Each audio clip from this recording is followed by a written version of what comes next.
Hello, America. Welcome to the Glenn Beck program. I'm David Barton, filling in for Glenn tonight. Well, tomorrow's Thanksgiving Day, and many families will be spending time together, eating meals and enjoying sporting events, and hopefully remembering to stop and thank God for His many blessings. I mean, after all, Thanksgiving, which is one of America's favorite holidays, is one of our many overtly religious holidays that we officially celebrate every year. But how did we get here? That is, how did Thanksgiving become one of our most beloved celebrations? While most Americans know that this tradition goes back to the Pilgrims, times of Thanksgiving in America actually occurred long before the Pilgrims. For example, a Thanksgiving commemoration occurred 79 years before the Pilgrims in 1541 at Palo Duro Canyon, Texas, with Coronado and 1,500 of his men.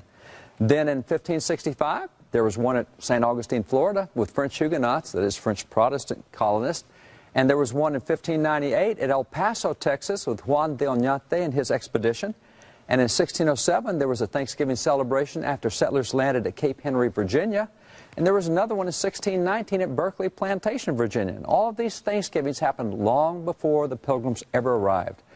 But it's still from their Thanksgiving celebration of 1621 that we observe and derive the current tradition of Thanksgiving Day. Now, the Pilgrims, if you remember, had set sail for America back in September of 1620, and for 2 months they braved crossing a storm-tossed sea. After disembarking at Plymouth Rock, they had a prayer service and began hastily building shelters, but unprepared for harsh New England winter, half of them died. Now, emerging from that grueling winter, the Pilgrims were surprised when an Indian named Samoset approached them and greeted them in their own language. Explaining to them that he had learned English from fishermen and traders, a week later Samoset returned with a friend named Squanto, who lived with the Pilgrims and accepted their Christian faith.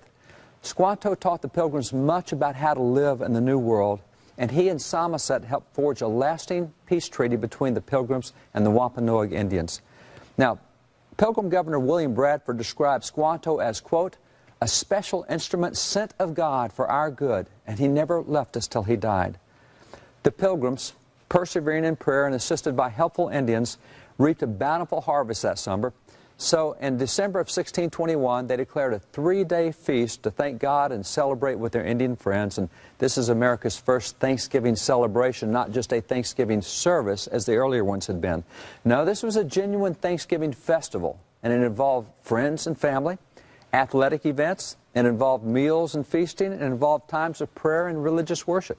This led to an annual Thanksgiving tradition in the New England colonies. But days of Thanksgiving really didn't start spreading southward into the other colonies until the American Revolution. And at that time, Congress issued 8 separate national Thanksgiving proclamations. Now, America's first federal Thanksgiving occurred in 1789 after the end of the Revolution and the adoption of the Constitution. The discussion of notable founding fathers about why they did this first federal Thanksgiving is actually found in this book. This is the Records of Congress covering 1789, and it tells us here in this book, it says, quote, Elias Boudinot said he could not think of letting the season pass without offering an opportunity to all citizens of the United States of joining with one voice and returning to Almighty God their sincere thanks for the many blessings He had poured down upon them. Also, we're told that Roger Sherman, it says Roger Sherman justified the practice of Thanksgiving as warranted by a number of precedents in the Holy Writ, that is the Scriptures. This example he thought worthy of Christian imitation on the present occasion. So Congress, therefore, requested President Washington to call for a day of national Thanksgiving, which he gladly did. He issued this original Thanksgiving proclamation, 1789. This is America's very first federal Thanksgiving. Now, why did President Washington do this? Why did he call for a federal Thanksgiving? Well, he explained right here in this proclamation. He said, it is the duty of all nations to acknowledge the providence of Almighty God, to obey His will, to be grateful for His benefits, and humbly to implore His protection and favor. Federal Thanksgiving proclamations occurred sporadically after this one, with most official Thanksgiving observances occurring at the state level rather than the federal level.